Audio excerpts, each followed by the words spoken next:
rhythm in the sky, feel the vibe. Island breezes whisper low like a live tribe.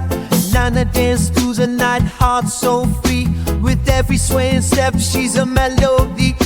Roots in the sun, the only guide.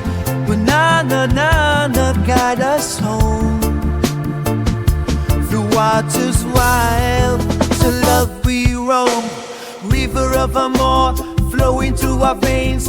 True self reflected in love's strong chains. Together we rise, wash away the stains. Our souls intertwined, dancing in refrains.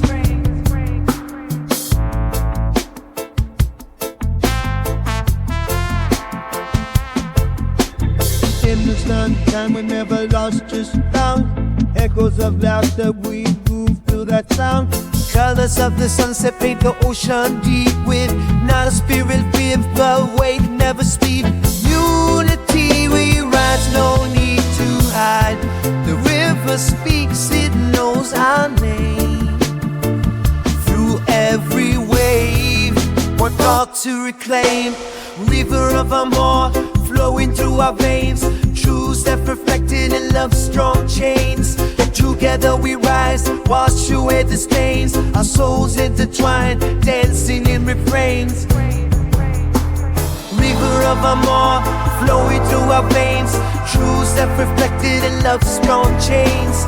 Together we rise, wash away the stains. Our souls intertwined, dancing in refrains. Sunflower seeds up and you shine forever bright. In the rhythm of love we ignite.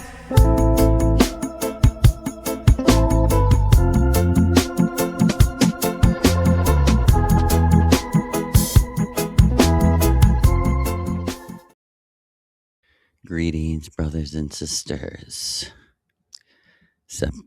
February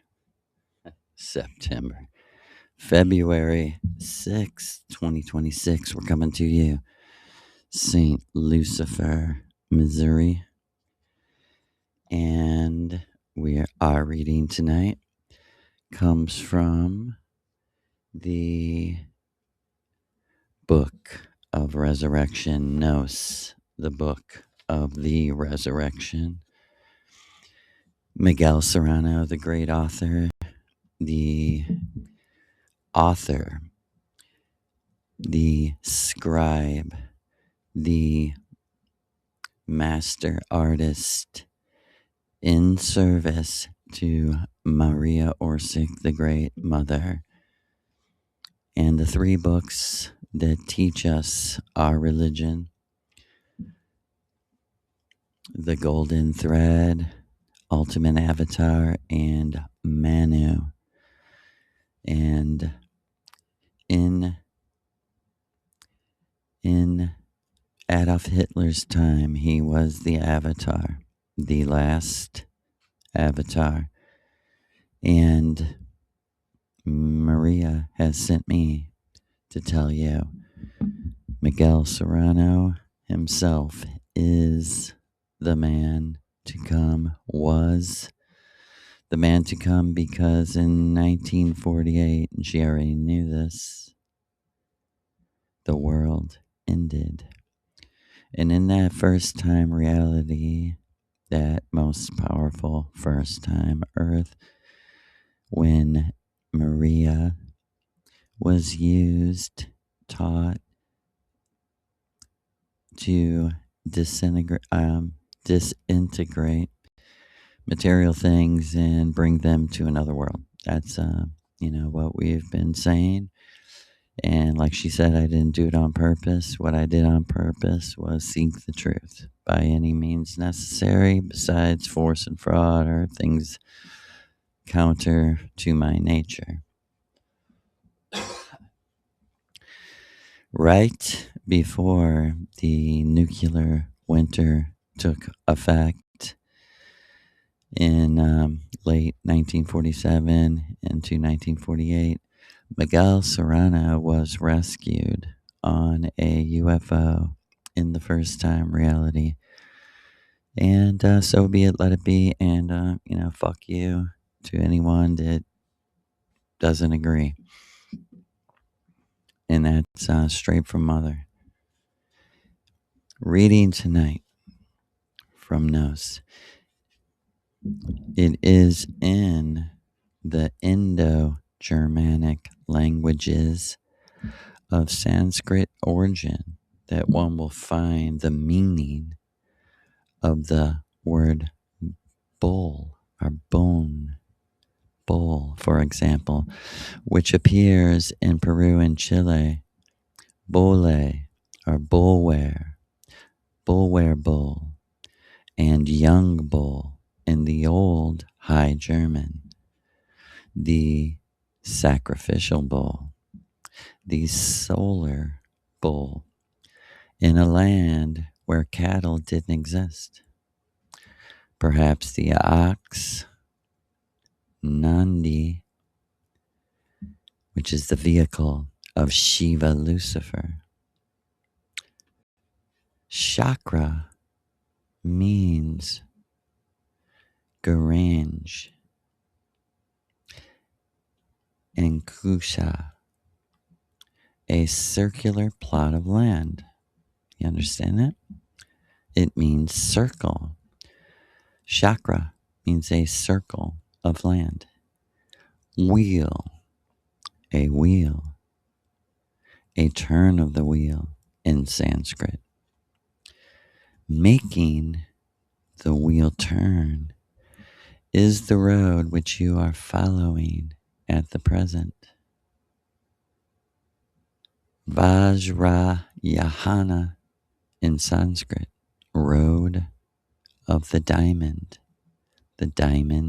bricked road of immortality, until you succeed in becoming Chakravarti, like Parvati, the Lord of the chakras, until you become Lord of the chakras, the master of the chakra, of a chakra.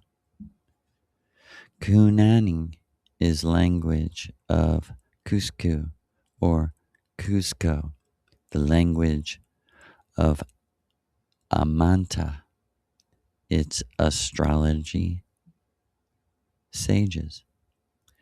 Meaning, Amanta means to preach.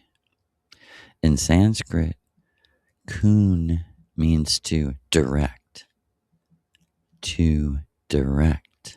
Kundalini. The writing of the most lost world of the white gods was also that of our signs.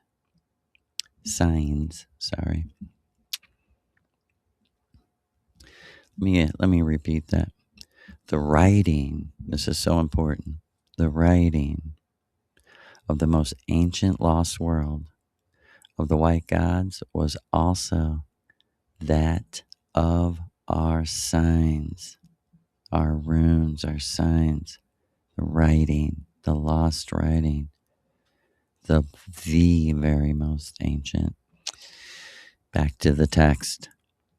That, this writing, was that of the warrior heroes who rebuilt Taya Hunaka, that of the Atumer runas, and also that of the Mayas, was the runes, the Kazelkas, in the style of plowing of the ox, the plow Trofedoff of the most ancient Scandinavian runes.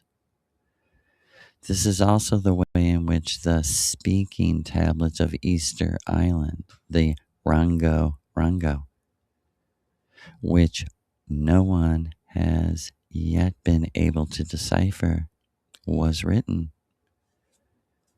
The sacred writing, which the Incas later prohibited. It was linear. For all these reasons, we, the initiates of Southern Hyperborea, always return to the seemingly dead language, which is in fact only asleep and which must be revived. Sanskrit demolishing a Quinjuna Pirka, a Sanskrit perk, behind which is hidden the secret. Going backwards, ever further backwards. Hamarani in Kaichua, from the Sanskrit mantra Ham, from the Vishnuda chakra in the throat, returning to the point of origin, to the nuptial homeland, where we will also find the deep magic symbolic meaning of the name of our sacred land. Chile, Chile, chill, to bear. Quiche Maya, it comes from Old Finnish, which in turn derives from the Old German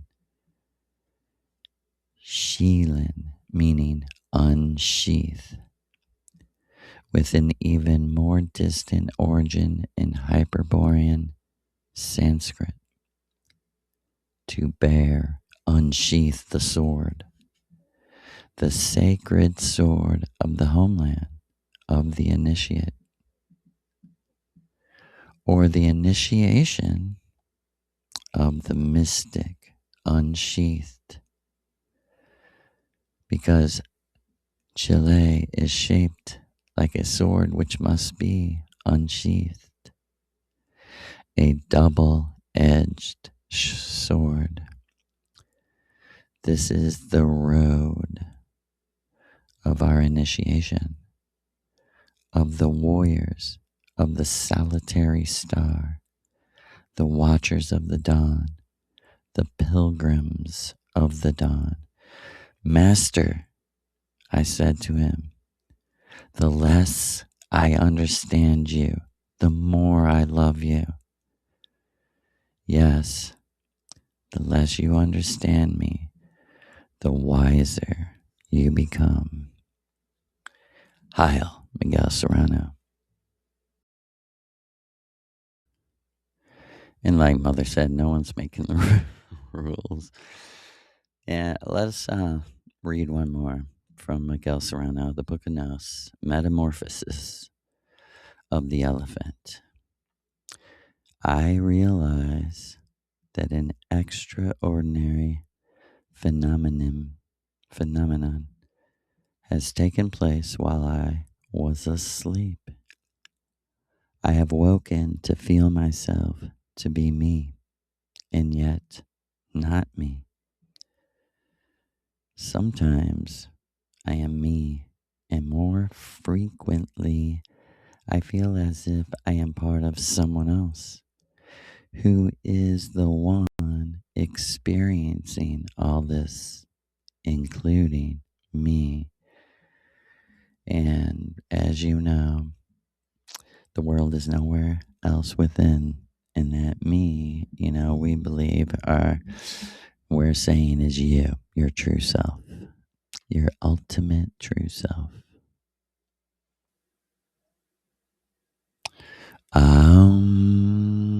Yes, yes. And the sage of Taurus, the bull, the mark, the bullseye, the target. Give thanks.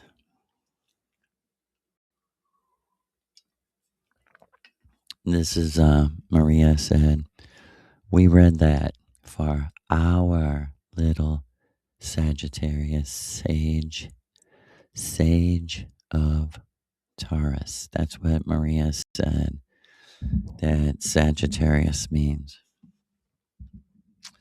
And the arrow from the Sagittarius, Athena, the divine huntress, it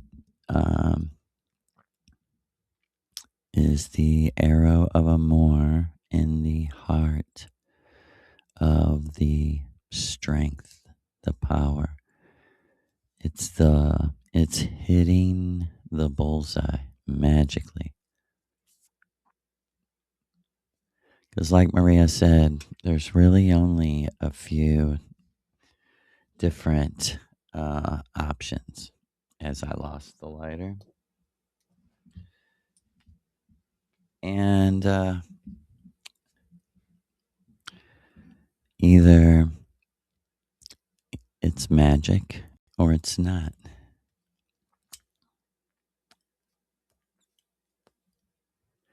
So let us magically remember who you are, where you come from,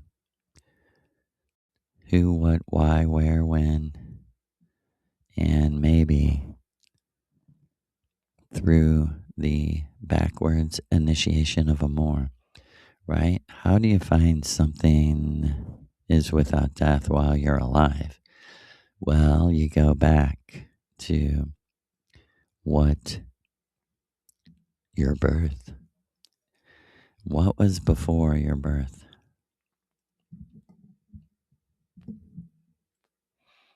That's what we're trying to remember.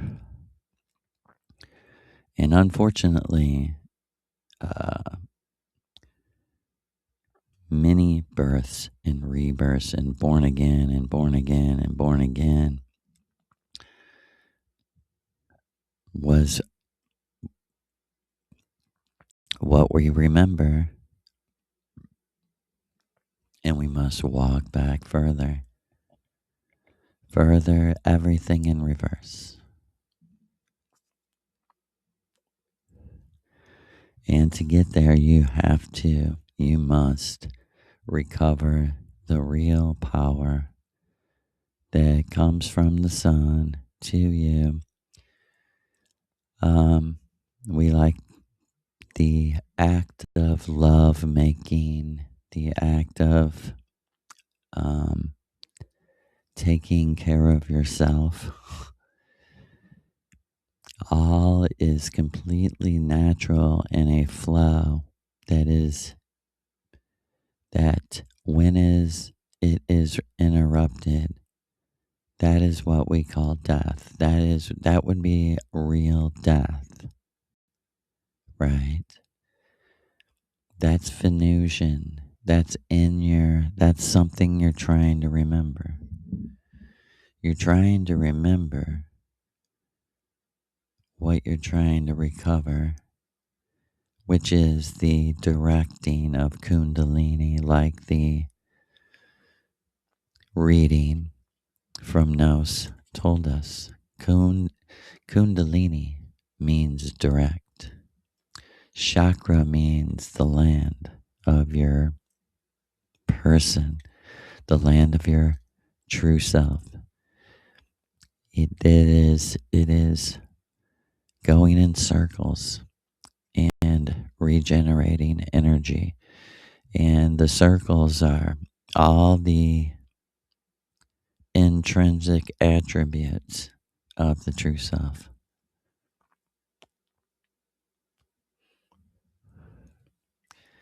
The energy, the technology, I should say, on Venus that is being projected, directed, like we're talking about, into your spine, into your,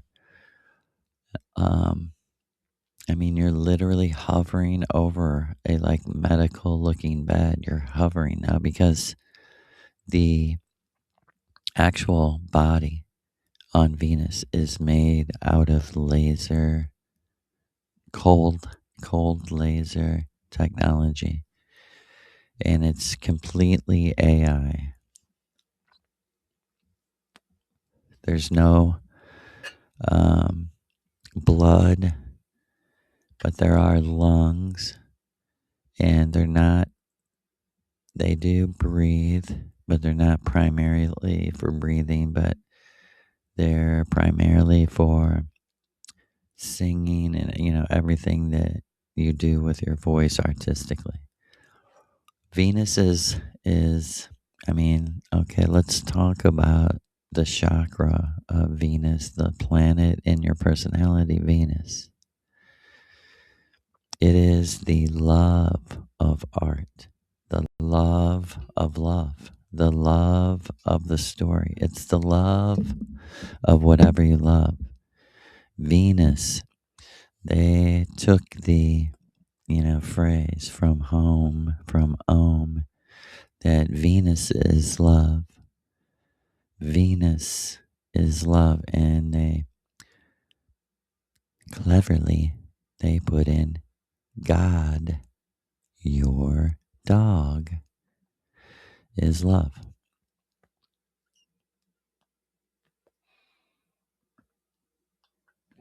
And shout out to the dogs I had as a child. My first dog, I named him Evil Knievel, who was like a stunt man at the time. He was like, a dude that jumped over stuff on his motorcycle, and he was like a superhero. Funniest name, though, was Evil Knievel.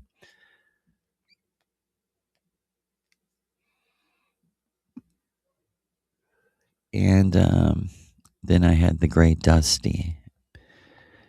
And why am I saying this? Because I still remember what? My little gods, my dog. Man's best friend, right? Man's best friend is love. Who would disagree with that? But let me tell you, where we come from, we know this for a fact. All misery comes from contradicting who you really are. And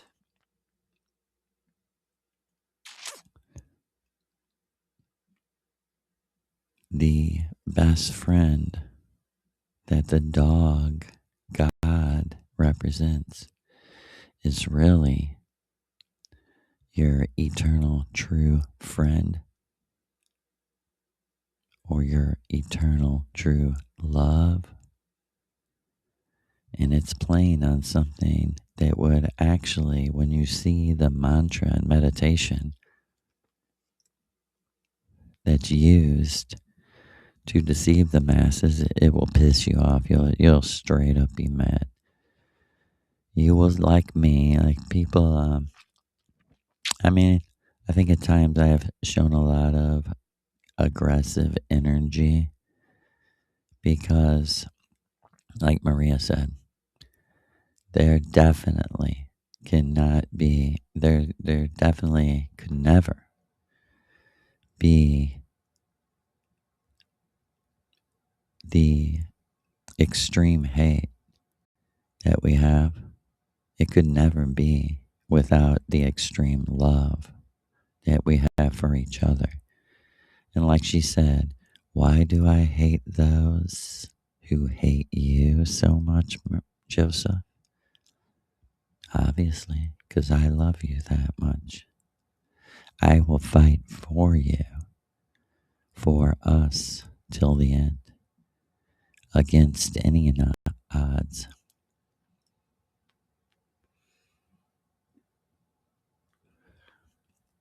She told me, I would say, I guess it was about the fifth or sixth ritual I did after knowing she was Maria, and her starting to tell me, how she lived on Earth, how she learned about the mushroom. And she told me, I started when I was 12 years old, doing exactly what you're doing now. And, buddy, you're 30 years behind. And I was like, well, I guess I'm screwed.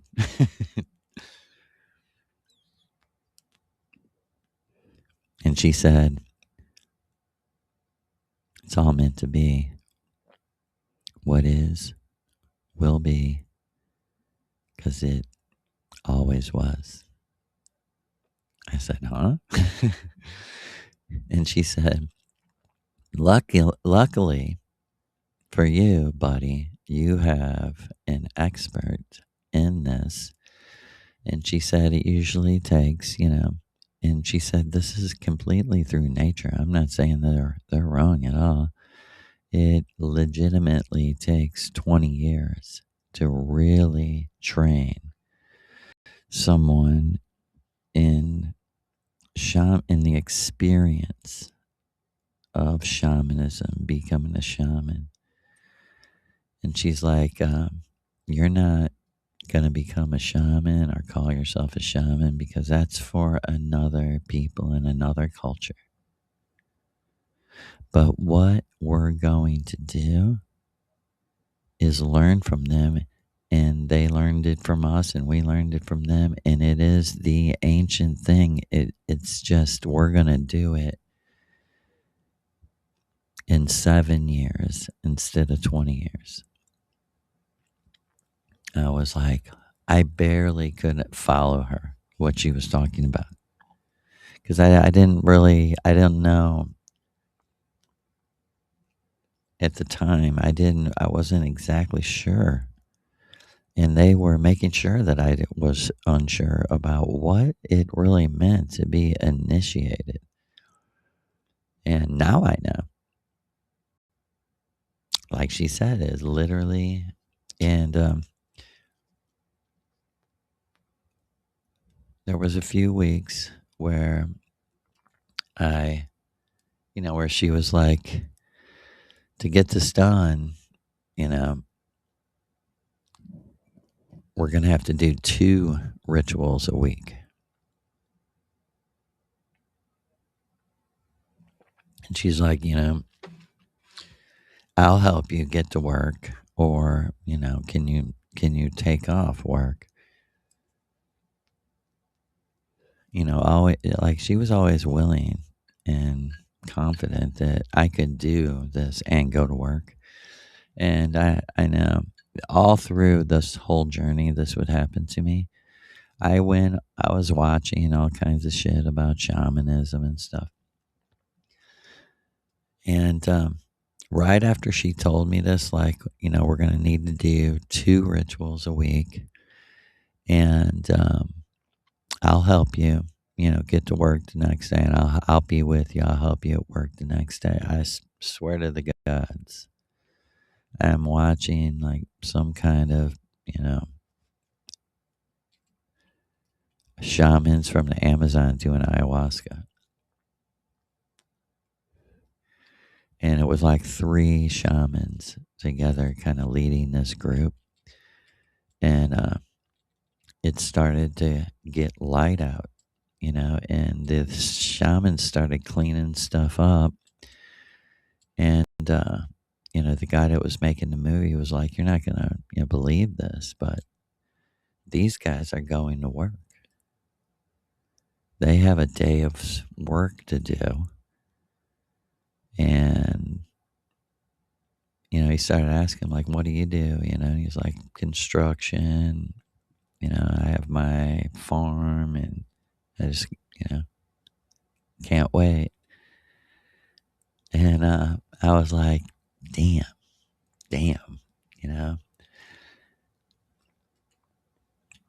have a little faith, right? And I'm not using that word like a Christian, like believe in things that aren't real. No. That's the motherfucking last thing you want to do. That's the whole problem here. The whole problem here is taking a myth literally and not taking life literally. That's how you get stuck. And listen to me, simulated eternal return. And I want people, who are interested in my story to know. I want people to know my perspective. Maria's worried about this, not me so much. I had to say to her, I don't actually know what you mean by initiation. I've never been initiated in anything. I mean, I literally, should I literally look up the literal meaning of the word? And she was like, she smiled and she was like, finally. She's like, Joe, let me tell you something. Myths are to be taken literal. Your life is magic. Your life is literal. I literally chose you to be my son because I believe you could ritually live out my first time earthly life and do what I did. And like I said, this was like 5 weeks after I knew she was Maria. And she's like I said, I started at 12. You started at 42. Um, it's just a 30-year difference.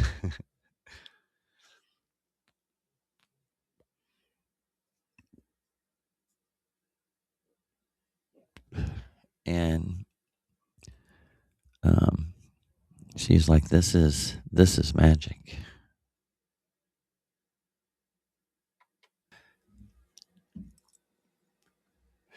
And she's like, no, you don't have to look up what it means to be initiated. She said, let me give you a clue. The first and crucial test and initiation, you are being tested.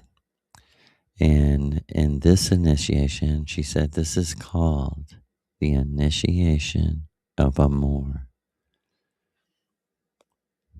She said, because why? I said, because only eternal true love is real. Everything else is a fleeting illusion, a dissolving vapor. She's like, why? I said, because we choose. That's what we choose to believe. That's where we invest, is in the memory of the eternal. And we believe there's a level of humanity called the initiates of Amor. And like she said, in our world, this is the level above astrology.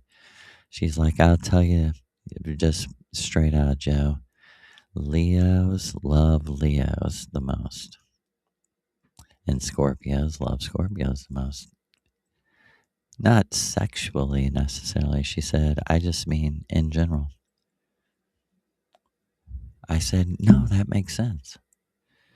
Because it's similarity, it's frequency match that makes us similar. And she said, yeah. And she said, believe it, all the planets are the sun sign. Why the sun sign is so important is, she said, let's look at it this way. You're the sun. And she's like, I don't have to tell you that, Leo. You would tell me that. But everyone, no matter what your sun sign is, you are the sun. You are the source. You are the center. You're the center. The avatars that the true self creates, the personalities that live in other worlds with other people, whether it was the first time Earth or the next time Venusian Dome City where people don't die. no matter from what era you come, the true self projects itself out as planets.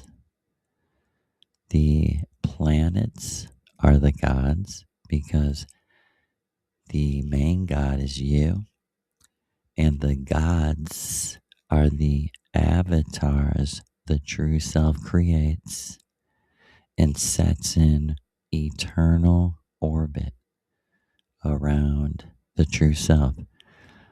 This is why they want to take from you the mystery of the sun and the planets, that they've always been here and they've never changed.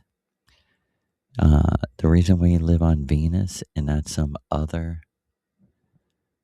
star system is there are no other star systems we can live in. They do anything to distract you away from, if anything represents a transcendent, beyond words God being. I'm not saying it exists because I don't know. I'm saying something exists and I can't tell you what I've seen, so. But what I can tell you is what Maria Orsic has taught me and has helped me. You are that sun. And the only real world is the one within you, your world. You know, unfiltered, unobstructed, out in the open, free. Like she said, we all know there's only very few people who love you in your world, right? And the planets going around your true self that are you, the avatar, you're Jesus Christ, and Father God is your true self, sent his only daughter or son into a evil world, knowing that it's hypocritical. And look, Jesus, check this out. This is how deep this myth really goes. Jesus was completely deceived. Jesus was like me and you. And you know why he had to? I mean, this is the avatar goes into these worlds, these physical worlds, and gets deceived like a motherfucker. I remember sitting in my high school counselor's office, and I was playing music, promoting concerts. I was doing a lot of things as a high school senior. And he was like, you are in the college preparatory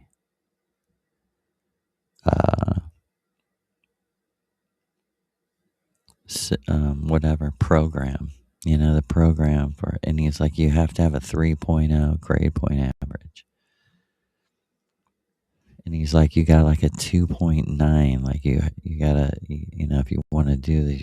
And he's telling me, and somehow I was transcending without knowing anything about anything. And I was somewhere like, I'm not going to college. I don't know why I would have done that.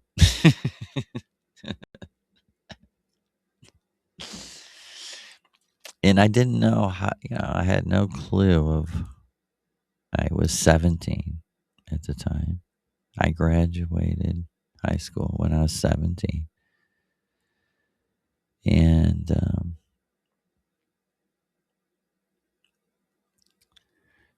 yeah,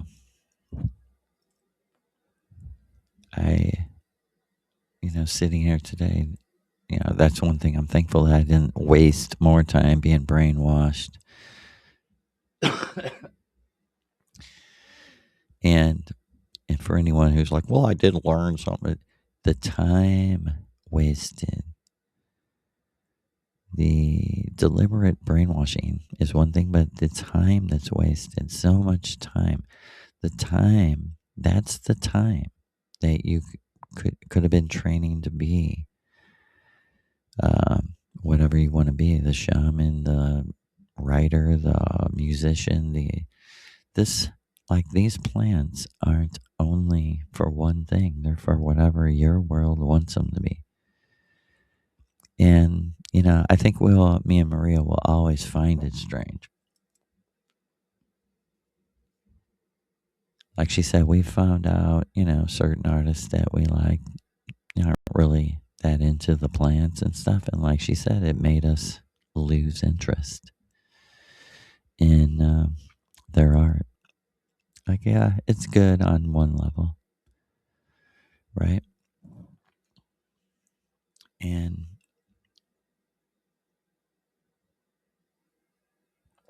so, not to lose the point. So, the initiation of Amor is, like she said, the first step was, who am I? And she said, little did you know, this is a memory of how you had a magic marriage to yourself, to your true self.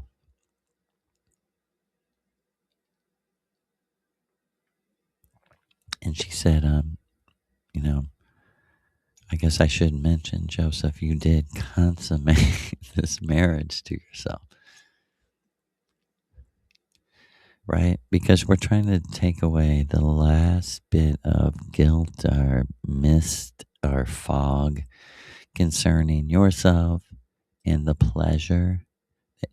The pleasure you generate is equal to like working out for your health. It is energy. It is fuel. It's where you direct the kundalini.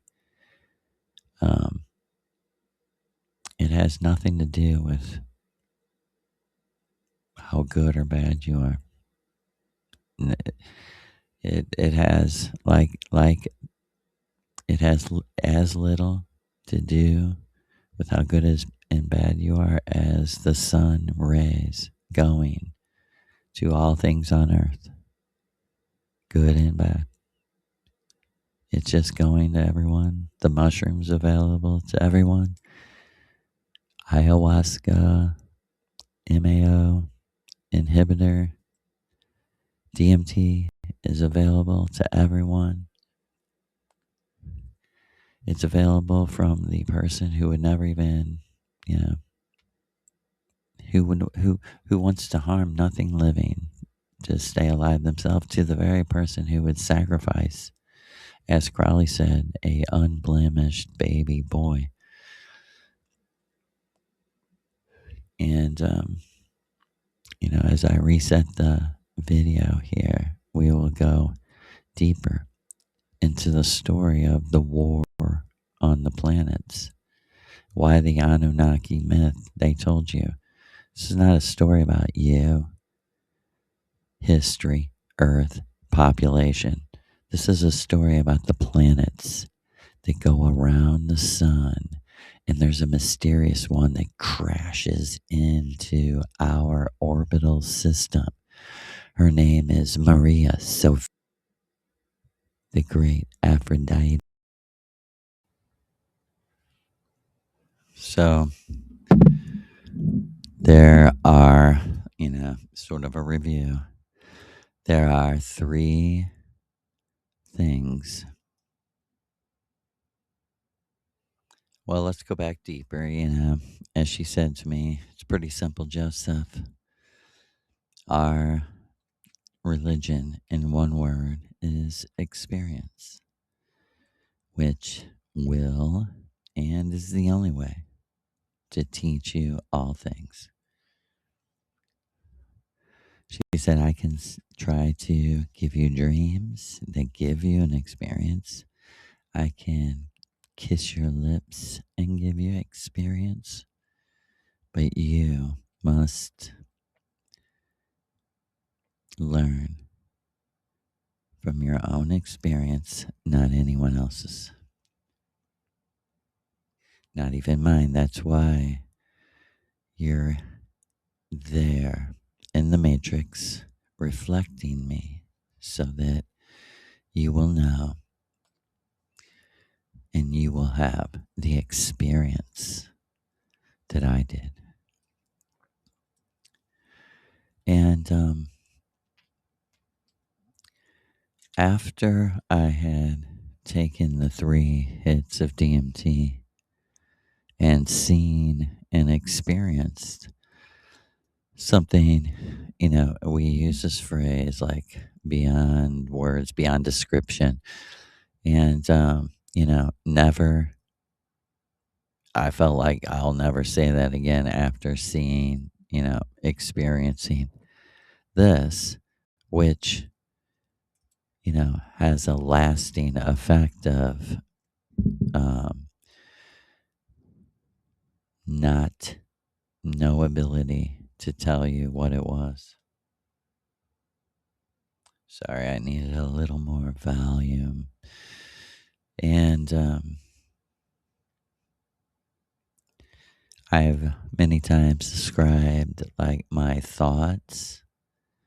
Am I part of this? Am I in this? Am I out? Is this out? And my own thoughts was like, this is something beyond everything. Like I had no thoughts. This is outside of, my imagination. I perceived. And it was the most awe-inspiring moment ever. There's no way to downplay it or overhype it. I mean, there's no more to be said. I mean, me and her, I told her, and she says, she's here right now. And she said, I said to you, funny. I told her, lady, because she told me, basically, she told me it was going to happen, that, you're going to, have another DMT experience. And I told her, I seen something that's beyond everything. It's completely no way of telling you what I seen. And she was like, funny. I guess that's the end of the conversation. There's no way of telling you what I seen, what I experienced. And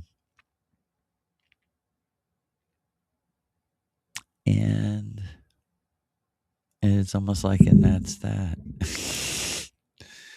In a literal way,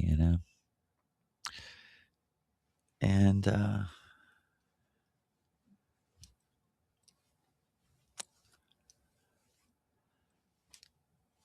I just feel like it's like I don't know, something. It's almost like I want to hide from. I guess I want to hide. It's crazy. It's like she said. It makes life worth living for. But before I get caught up in all that, um, um, she said to me, "I was hoping you would have that experience like I did." And she said I had it the same way by smoking DMT. In Pakistan, what you would call Pakistan now, was almost uncharted land when I went there. She told me, and she said, me and Siggy, we both. She said these were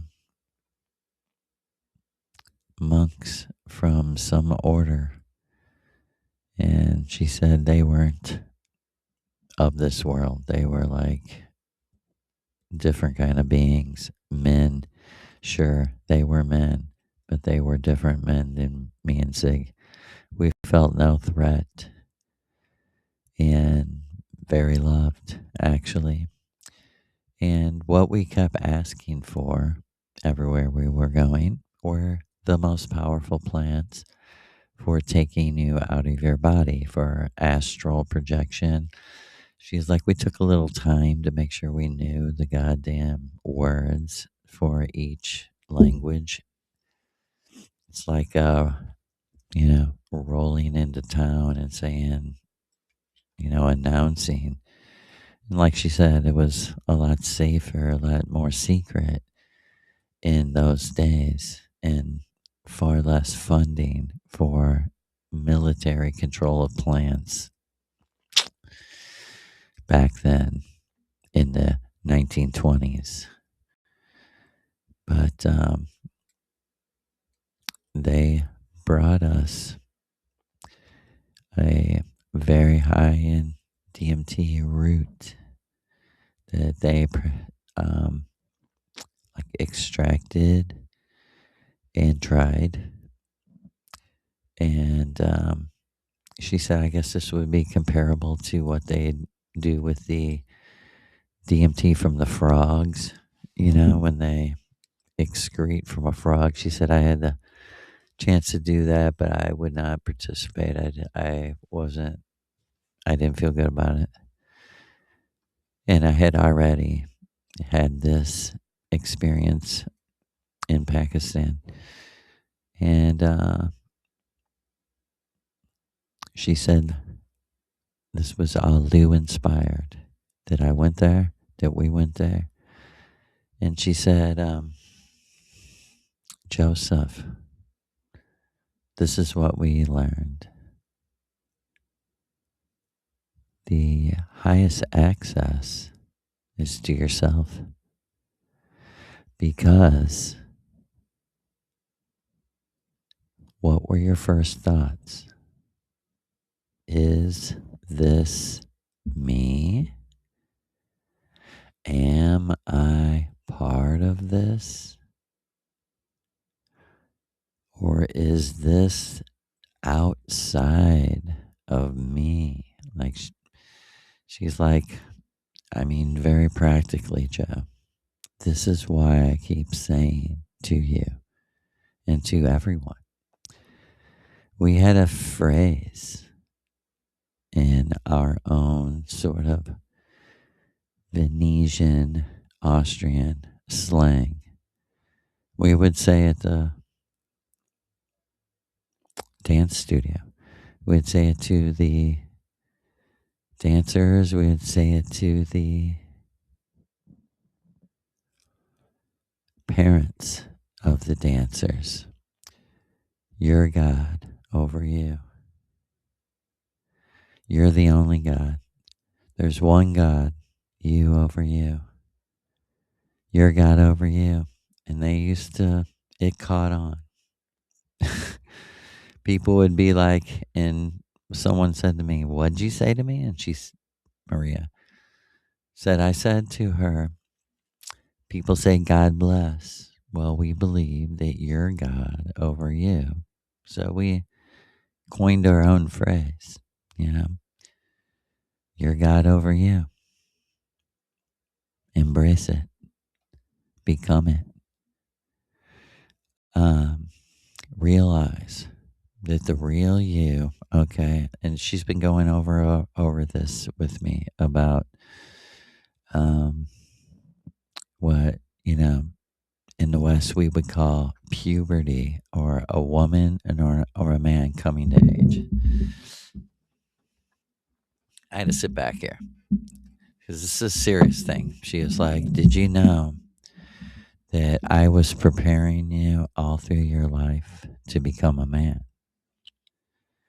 And I was like, huh? And she's like, everyone has a guardian angel, as you were shown, your true self. But not everyone has a mother that can project herself into a technological simulation, a holographic universe to help her son. She's like, what I was always doing, always, Joe. She was like, I was there protecting you when you were 4 years old, being attacked like no other 4-year-old. And, you know, I'll go back. She wants me to tell this story. And what she means is this is no lie. Like, I know I hesitate to say this because it makes me sound crazy. That, oh, you really believe that about your 4 years old when you were 4 years old? Yes, I do. Not only because I have a good memory, but also because this whole ritual is about going back in your life and understanding whether you had I didn't know my life was complicated. I swear to you. I thought everyone went through these things, but I had no, this is how I became a man. I was telling my friend today, the very first really strong memory I have is being attacked over a Sunday school story. I must have been like 2 or 3 years old, and on like the felt board, they had the camel and a little bitty sewing needle. And I'm 2, 3 years old. I don't know what the fuck they're really saying. And they're saying, it's harder to get into heaven than to put this camel through a needle. And I have a man's evil voice tormenting, waking me up at night, saying to me, if you don't figure out, and let me tell you, this is the damage of letting your children believe in something that's not real. It's anything from Scooby-Doo to fucking Game of Thrones or whatever. This is the damage it does. Stranger Things, and people are like, yeah, that shit's written. Yeah, but at the same time, it's being written by the CIA. Look at the author's intent, right? And this is the nuclear bomb that explodes everything that was put on you. But that verse, because I was 2 or 3 years old, this is why you shouldn't let your children around this stuff. You shouldn't let them be cursed. You shouldn't willingly let them be cursed by something that is this powerful. It's, okay, listen, Yahweh's not real, but his worshipers are. And their energy is real. And it's human sacrifice evil like you can't imagine. Like you can't, or maybe you can imagine. Right? And literally, you're born into this human sacrifice mind control until you consciously break it and say, I'm God over me. I decide what my law is. All else, everything else, put aside. And the pressure, okay, I was being tormented as a child by this very real thing, is what I'm trying to get to. And it was being used to torment me like that. I literally, this is the whole point, that as a 2-year-old, 3-year-old child, that I literally had to figure out how to put a giant camel through a tiny needle, or that God was going to throw me in a lake of fire. They literally had like flames, in this whole little setup of this like board that they were sticking these figures on. And I started screaming and crying. And like uncontrollably. Or at the same time, like I even had like a conscious thought of like, I need my mother. I need my mother. Like I screamed for my mom. Like, mom, mom, yeah. And I was literally 2 or 3 years old. I tried to explain to her what was happening to me. This is so sad when I think about it. But let me tell you, this is the cultural damage. This is Maria slaying Yahweh.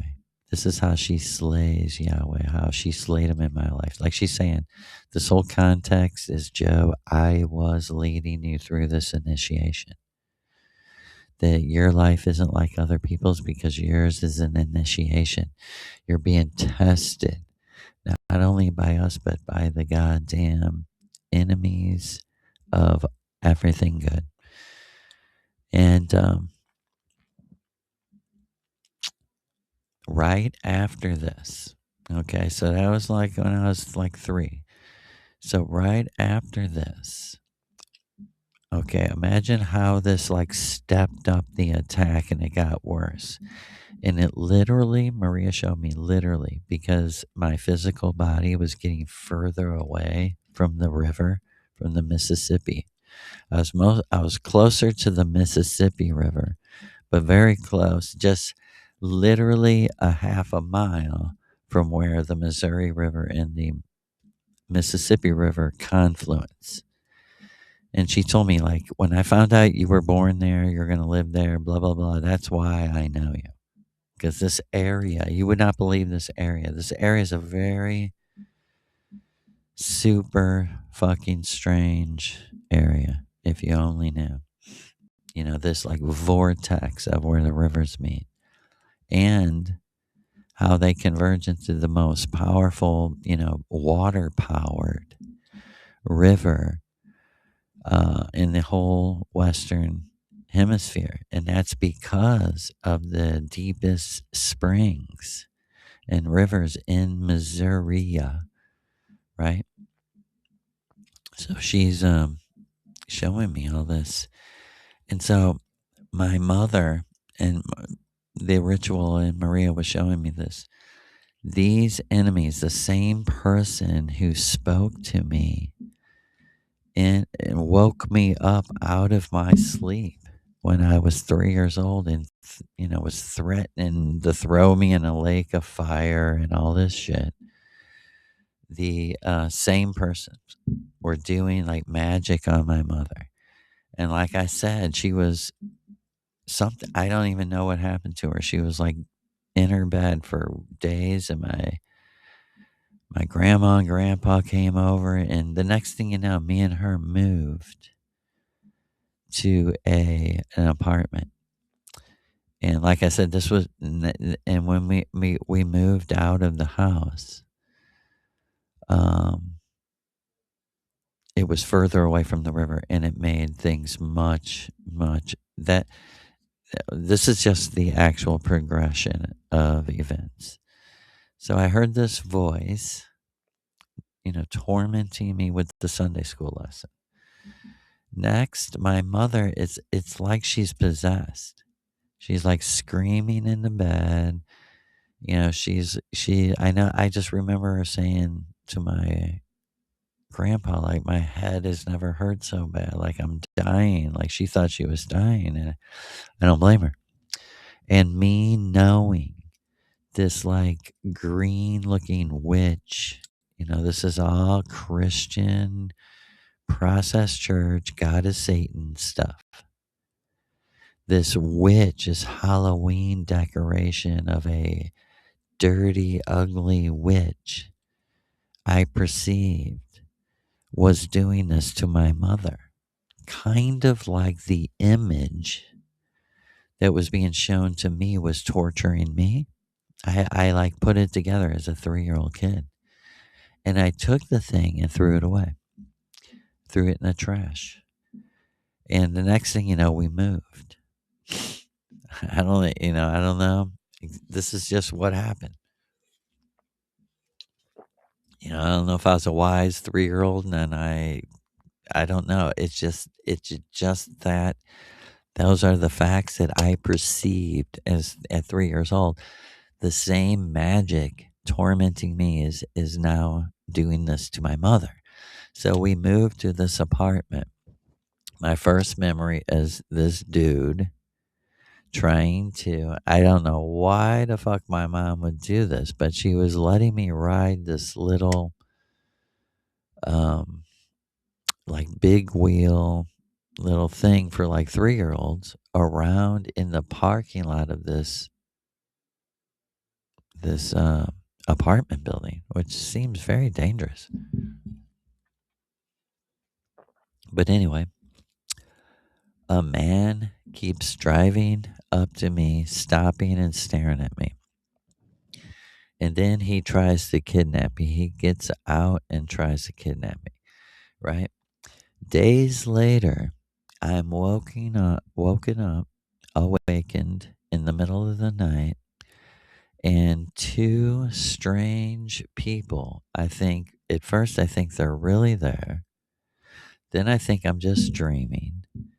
Then I go terrified and I start screaming again to wake up my mother.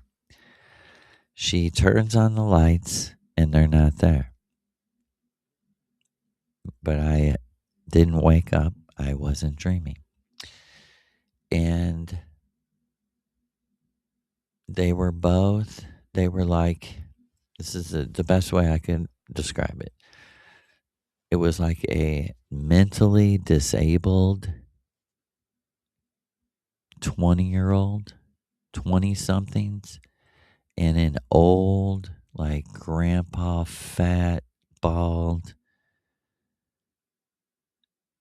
like stereotypical grandpa, you know? And they both seemed like insane zombies, and that the message was like, I'm turning you into them. You're going to be like this when you grow up. You know what I mean? It wasn't straight out like, we're going to kill you or anything like that. It was very psychological, very manipulative. I'm trying to give you the real experiences of your real enemy. Back off, look at the information, and recognize in your own life these secret people and shit have been being sent to you to fuck with you when you're sleeping and other things. And so I see the people. The guy then tries to kidnap me. I run to the frat house. And the next thing you know, we moved back to the house that was close to the river. And Maria was like, I did that. That was a struggle between me and these black magicians. They wanted to get you away from me, away from the river, get your mother away from the river, and literally turn you into these zombies. And believe it, people that live out there in other countries. America through the 70s, 80s, 90s is like Brave New World, like people being turned into pharmaceutical zombies. Like the pressures of life, they knew they needed some shamanism. They needed something supernatural. People either turned to a CIA-backed fake process church Christianity, known as fundamentalism or evangelical or whatever you want to fucking call it, from the crazy faith healers to the televangelists. They did everything in their mind to give you a shamanism without plants. A shamanism that is purely psychosomatic, purely based on the vampire, that's sucking your blood and giving you basically back some of your own energy in the form of a false supernatural experience. It's no bullshit. I had tons of voices talking to me when I was Christian. I thought was the Holy Spirit. People would it's confusing because let me give you an example real quick. I had a friend. I I knew that he had lung cancer, but we never really talked religion much. I knew he was basically a Christian, and I was out on my route one day, and a voice, and this is really my true self.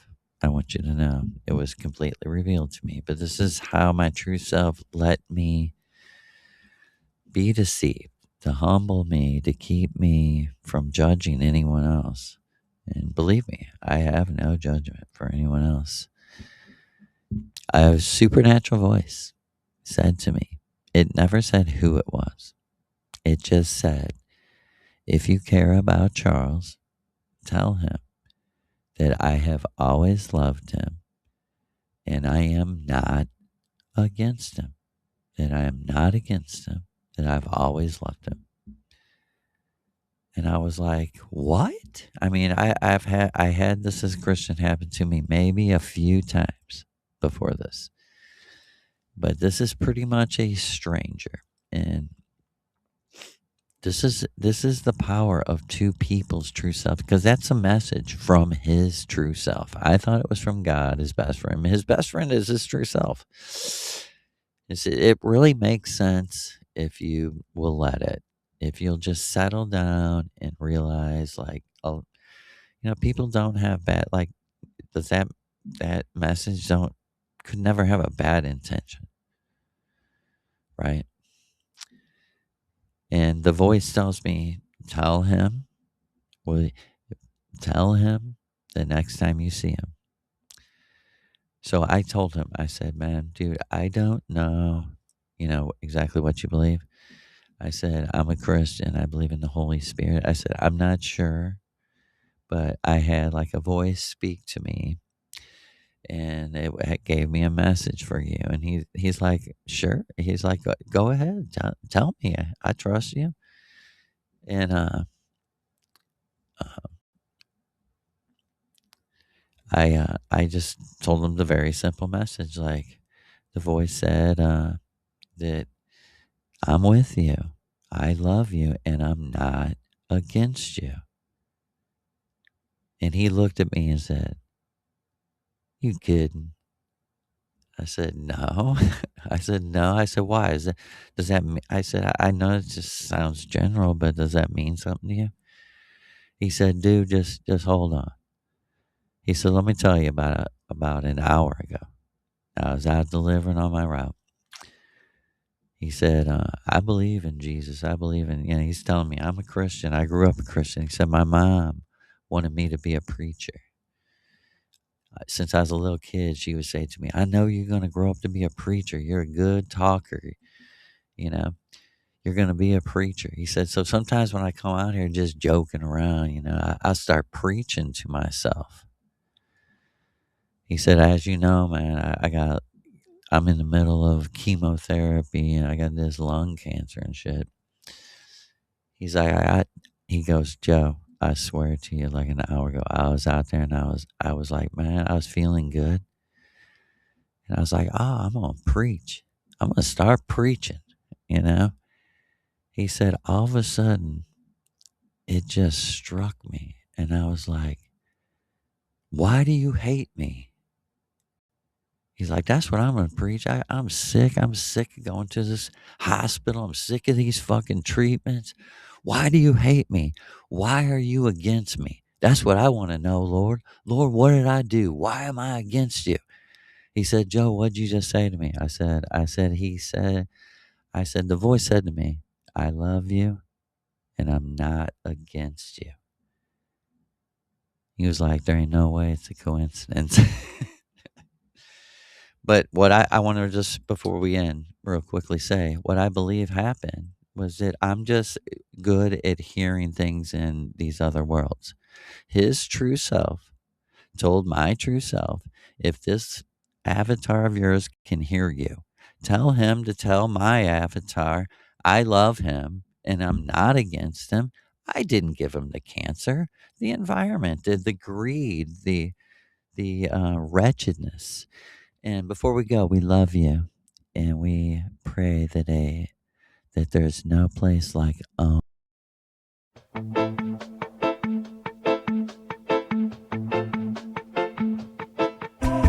Underneath the moon sky, feel the vibe. Island breezes whisper low like a live tribe. Nana dance through the night, heart so free. With every swaying step, she's a melody. Roots in the sun, the only guide. When Nana guide us home. Through waters wild, to love we roam. River of Amor, flowing through our veins. True self reflected in love's strong chains. Together we rise, wash away the stains. Our souls intertwined, dancing in refrains.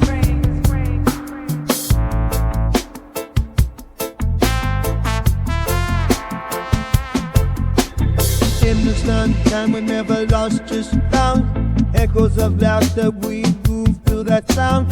Colors of the sunset paint the ocean deep with not a spirit viv, but wait, never sleep.